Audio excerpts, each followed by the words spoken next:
Bom, boa tarde. Boa tarde aqui pra mim. Tô aqui com um negócio no óculos, minha perna de óculos quebrou e eu tô com um pouco de receio ainda com esse Covid-19 e um pouco de preguiça, né, de ir para um oculista para uma ótica para colocar aquela cordinha, né, que prende o óculos. Eu taquei e cola aqui. Então, esse bicho aqui no óculos vocês estão pensando mesmo, é cola. E a razão desse vídeo é para compartilhar aqui um estudo que eu estou fazendo e para servir de material de apoio para os meus alunos, né, da Escola de Ensino Médio Arias de Souza, aqui em Sobral, em Jaibara, Sobral. Bom, o livro de referência é sobre esse livro aqui, né?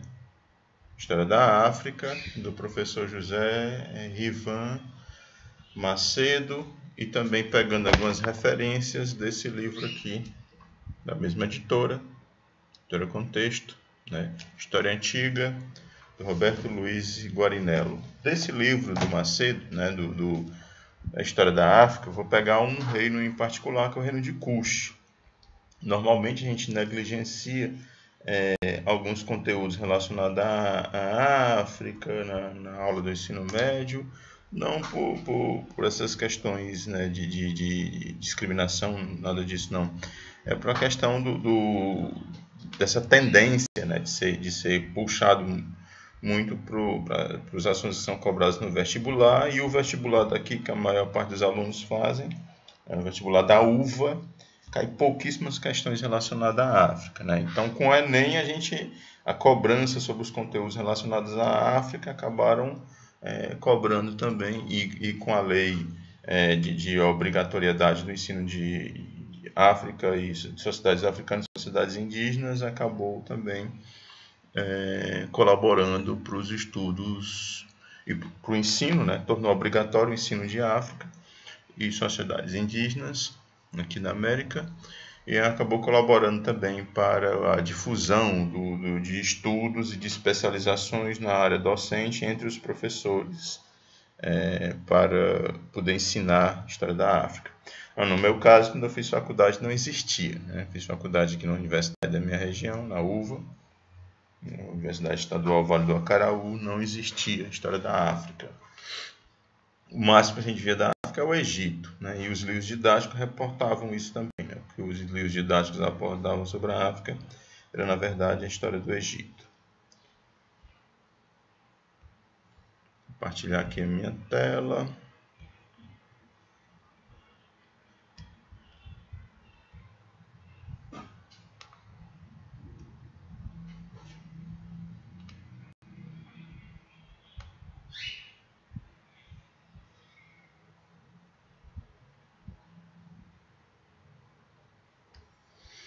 Bom, fiz um pequeno esquema aqui para falar sobre a história da África, né? Pegando aqui a divisão a primeira divisão geográfica do continente africano.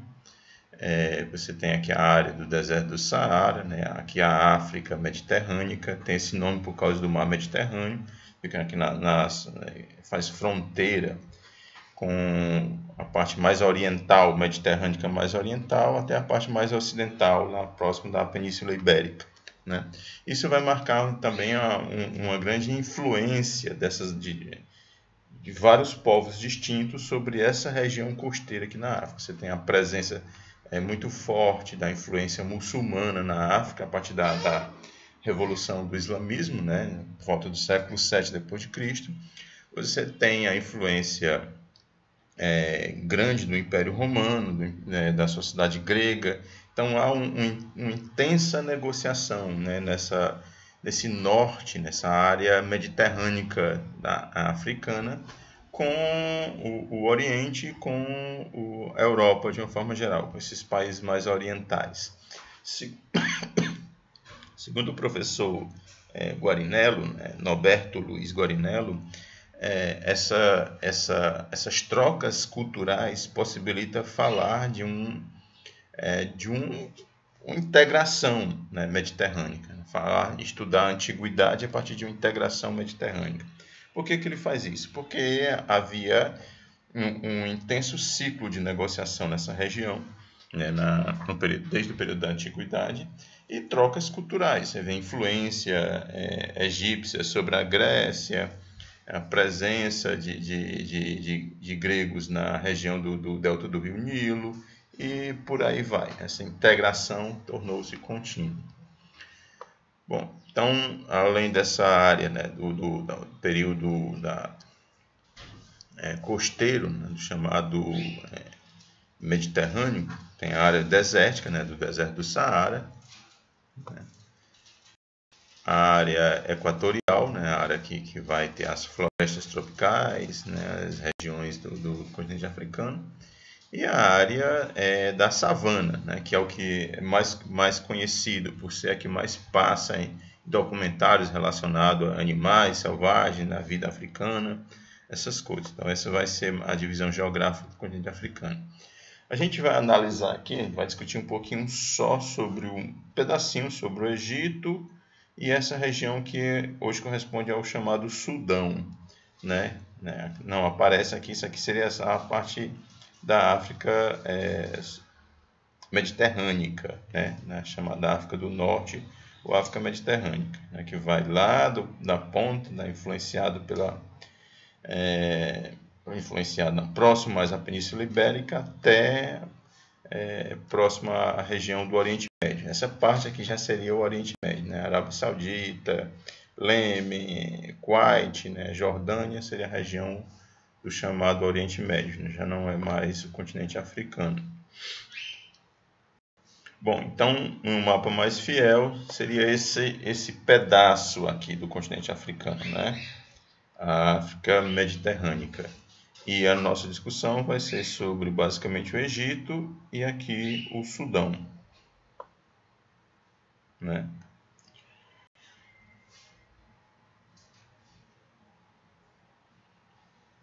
Que o Egito, né? Coloquei um subtítulo ali errado, né? Pegando como referência o texto do professor José Rivaí Macedo, né? A mais antiga comunidade sedentária descoberta nas margens do rio Nilo data de aproximadamente 15 mil anos atrás, né? Período ainda do paleolítico para o neolítico, né? Se era sedentária, a gente já está falando do período neolítico, né? O processo de sedentarização do homem nas margens do rio Nilo há um recorte de aproximadamente 15 mil anos. Os mais antigos vestígios de cerâmicas encontrados na região são de aproximadamente 8.350 anos antes da era cristã, sendo que vestígios também apontam a produção de cerâmica no Saara Central 9.300 anos antes da era cristã. Ou seja, né, você já tem um processo de produção de utensílios, né? A partir do momento que o homem se sedentariza, ele vai disponibilizar de tempo para se dedicar a outras atividades, né? Então, a produção de cerâmica, a produção de instrumentos mais bem elaborados, o desenvolvimento da metalurgia e assim sucessivamente. Então, em torno de 7.000 anos antes da era cristã, já se plantava sorgo, né? Uma espécie de milho, né? na região do rio Nilo. Somente em torno de 3.200 anos da era cristã que os nomos, né? Os povoados, as vilas que eram governadas pelos nomarcas, foram unificados e deram origem ao chamado Egito, né? Então você tem um processo de formação de uma monarquia teocêntrica, já em torno de 3.200 anos da era 3.200 antes da era cristã, né? Nas margens do rio Nilo, e que perdurou, né? O Egito, a gente tende a estudar o Egito, abandonar os estudos sobre o Egito, aí vai estudar a Grécia, depois vai estudar Roma, mas o Egito continuou, né? Em paralelo a todas as sociedades, perdendo a autonomia, né? Foi conquistado pelo Alexandre da Macedônia, foi conquistado pelos romanos, mas continuou com a sua especificidade cultural. Vistos como divinos ou divinizados, os faraós eram considerados personificação viva de Ra, o Deus Sol, e a réplica de Osíris, o Senhor da Terra e dos Mortos. apoiado numa elite governamental constituída por aliados e dependentes pessoais, de onde provinham escribas, sacerdotes e chefes militares, o poder faraônico se prolongou ao longo dos milênios através das sucessivas dinastias. Né? A citaçãozinha, texto do Macedo, página 24, né? Que a unificação da sociedade egípcia, isso que eu já tinha colocado aqui, foi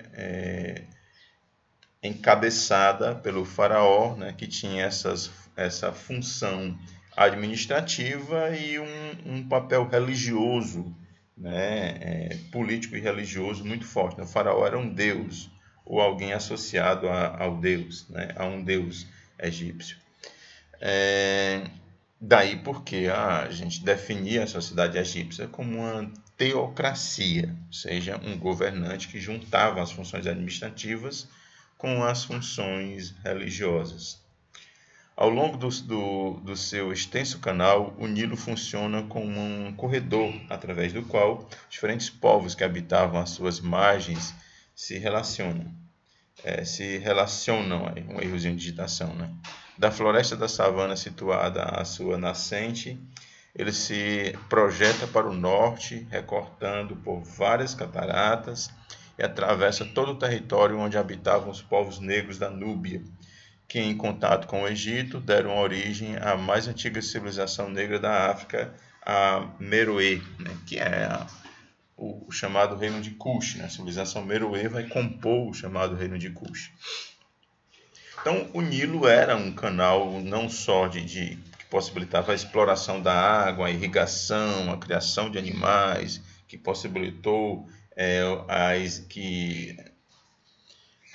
existência da Revolução Neolítica por causa dessas condições privilegiadas, mas também era um canal de comunicação, né, e de interação dos egípcios com outros povos. Então a gente tem uma situação muito privilegiada do Egito. Ao mesmo tempo que o Egito, voltar aqui para o mapa inicial, né, para o mapa lá da parte mediterrânea da África, ao mesmo tempo o Egito fica aproximadamente aqui, não sei se dá para ver o cursor, ao mesmo tempo que o Egito tem contato aqui com o Oriente Médio, com os povos depois da Revolução muçulmanas islamizados, e o próprio Egito vai ser islamizado posteriormente, tem contato com todas as sociedades mediterrâneas, com intensas trocas comerciais e influência recíproca entre esses povos.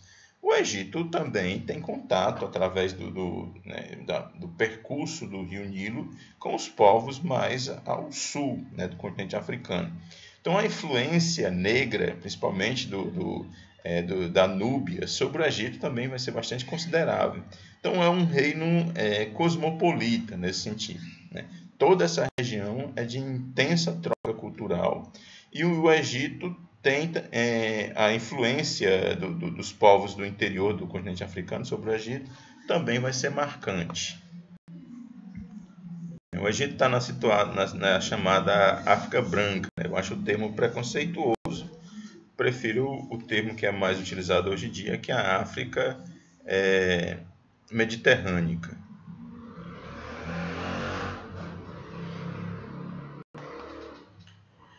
Interação do Egito e trocas culturais e de mercadorias tanto com os povos do Mediterrâneo Oriental, fenícios, hebreus, ixos, etc., como dos demais povos da África, como é o caso da Núbia e com o Mediterrâneo Oriental, gregos e romanos. Sem falar dos fenícios, falei dos fenícios aqui, né, povos orientais.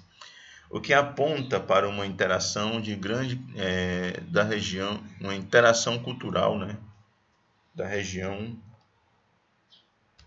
Um errozinho de digitação, aponta para uma interação da região, da região por culturas distintas, né?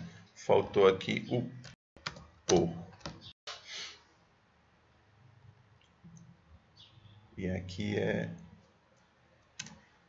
em vez de dar. Aí, de novo, citando agora o Guarinello, né, a partir falando dessas trocas culturais existentes na sociedade egípcia.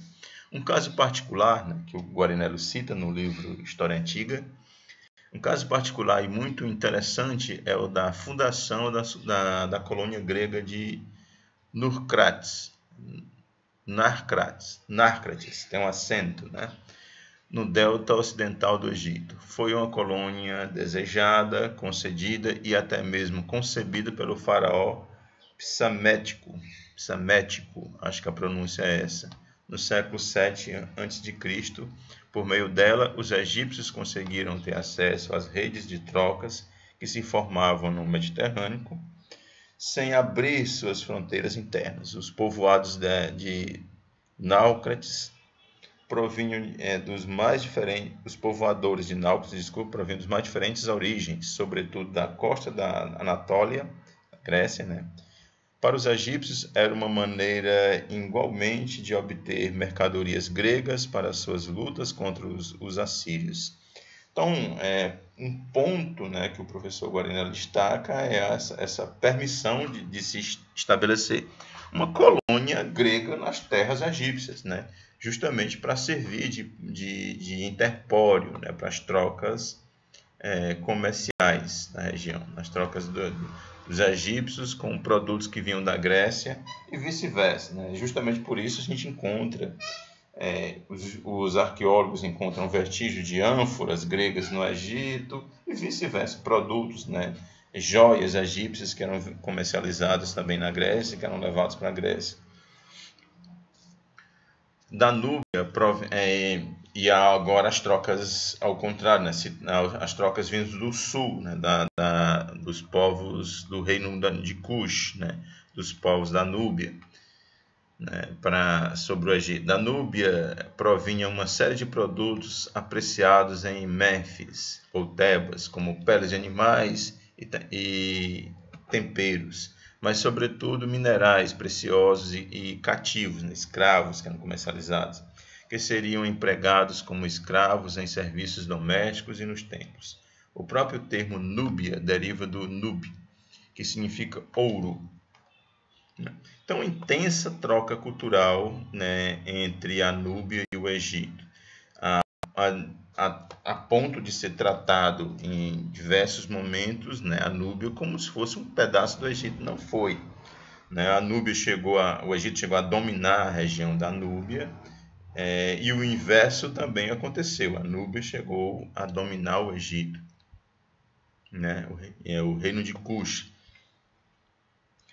Essas trocas culturais, né, promoveu, evidentemente, uma influência recíproca entre esses dois povos, né? Isso é perceptível na arquitetura. Você encontra pirâmides, né, seguindo o exemplo egípcio, né, de menores dimensões, mas em uma quantidade bem maior, pirâmides núbias, pirâmides no reino de Cush, né?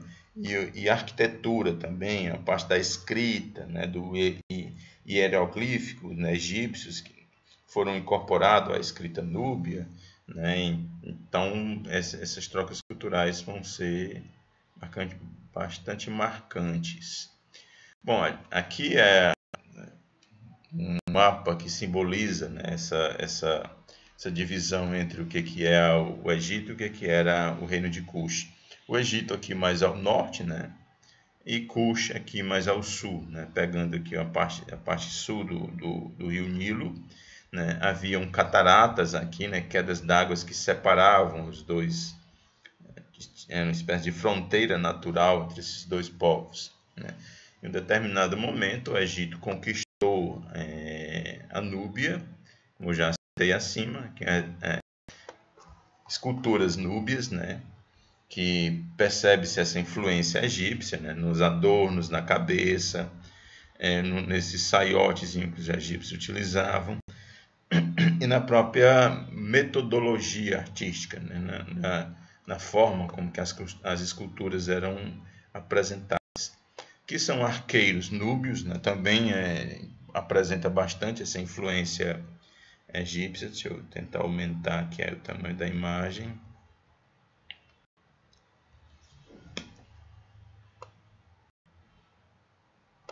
Se não me falha a memória, esses arqueiros estão no Museu do Cairo, né, a confirmar.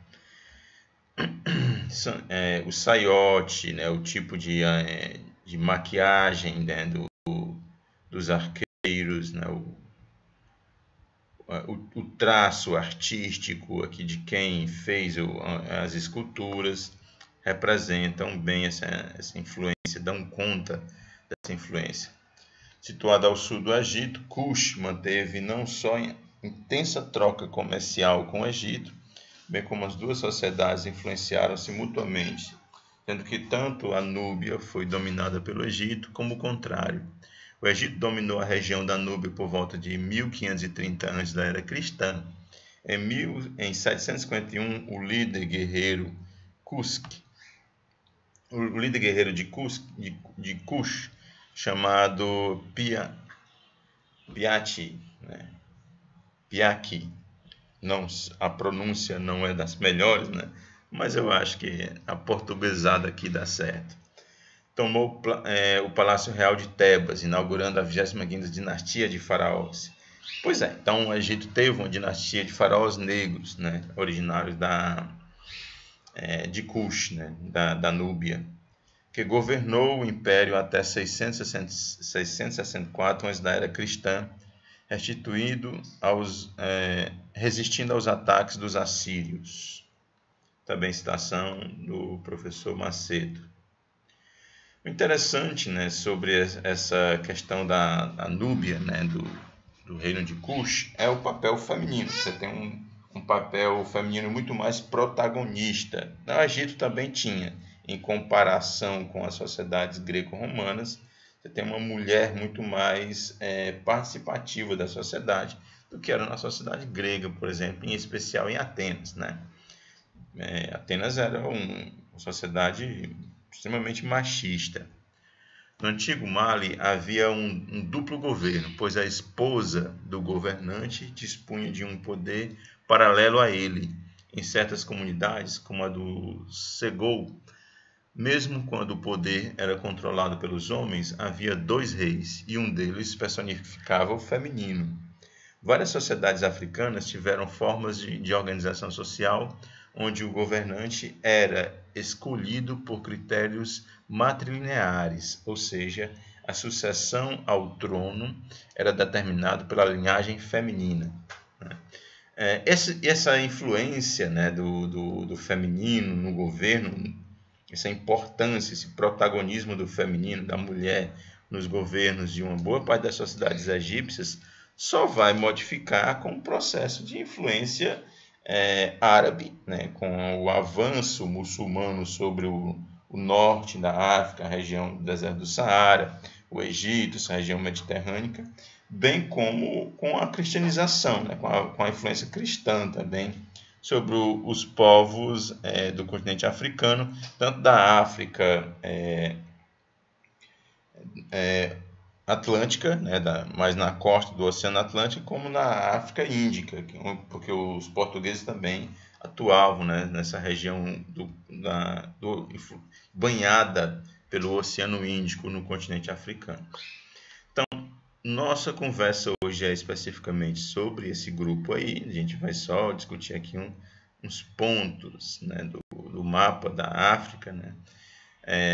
O mapa da África, como ele foi dividido durante o imperialismo, né, que é um salto histórico imenso para a gente falar do imperialismo, que vai ser um assunto que a gente vai discutir posteriormente em sala de aula, e talvez eu grave aqui um videozinho como reforço às aulas também, né? Aqui seria mais ou menos as divisões atuais, né, do império do mundo africano, do continente africano. Você tem aqui a África desértica, essa África que a gente vem falando aqui, que foi a razão da aula de hoje, e essa África subsaariana, ou seja, abaixo do deserto do Saara, que é mais conhecido como África Negra. Aqui é a divisão, né? Um mapazinho que eu gosto da África, para a gente ter uma ideia do que é a diversidade no continente africano. Esse aqui é o mapa da fronteira étnica, né? Ou seja, dos diferentes povos que estão com identidade étnica que compõem o continente africano. Então, quando se fala em África, uma boa parte das pessoas tem essa visão mais midiática, né, produzida pela mídia do continente africano, acaba entendendo a África como se fosse quase uma nação. Não é um continente inteiro, né, gigantesco, com múltiplos povos, né, diferentes povos que compõem o continente, com as suas diferentes línguas, com as suas diferentes matrizes culturais, né, divergências culturais. Aqui também um mapa referente à colonização da África, o impacto que representou a colonização, né? Então, se a gente comparar esse mapa da fronteira étnica, né, que aponta para a existência de centenas de povos distintos entre si, com suas respectivas culturas e singularidades, para o que foi promovido durante o imperialismo, né, europeu, né? Essa região aqui em amarelo, laranja, avermelhado, sei lá, diabo de cor é essa, seria a região que foi dominada pela França, né?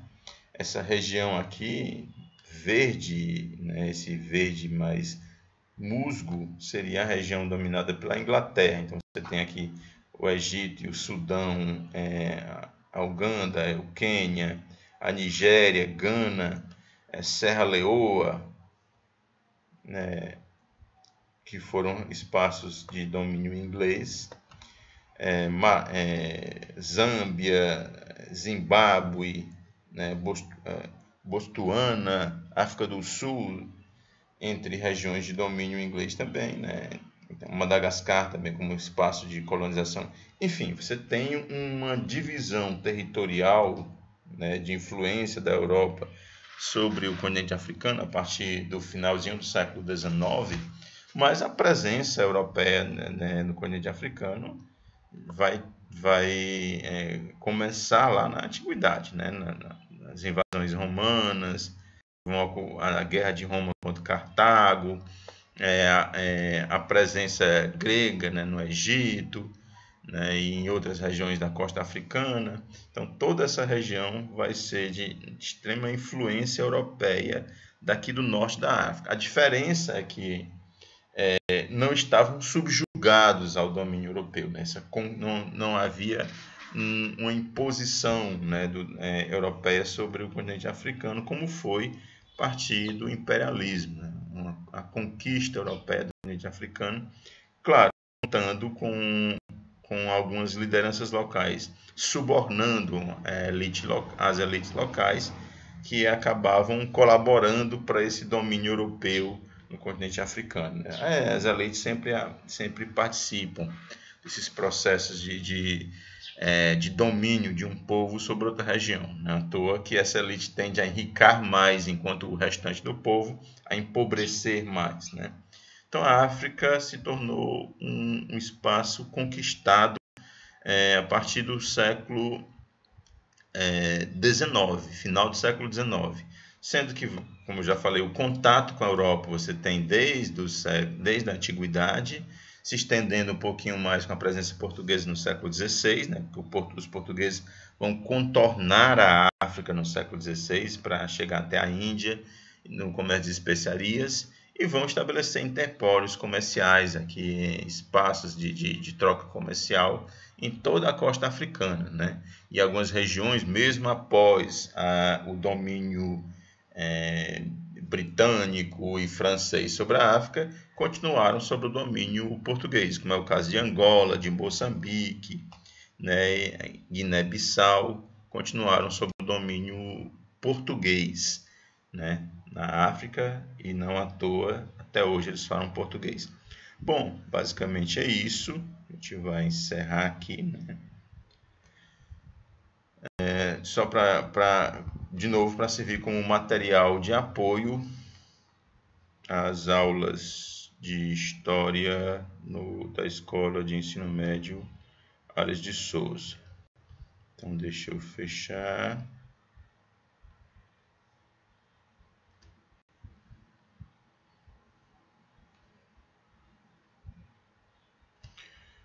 E encerrando. Isso aí, galera. Um abraço a todos e até a volta.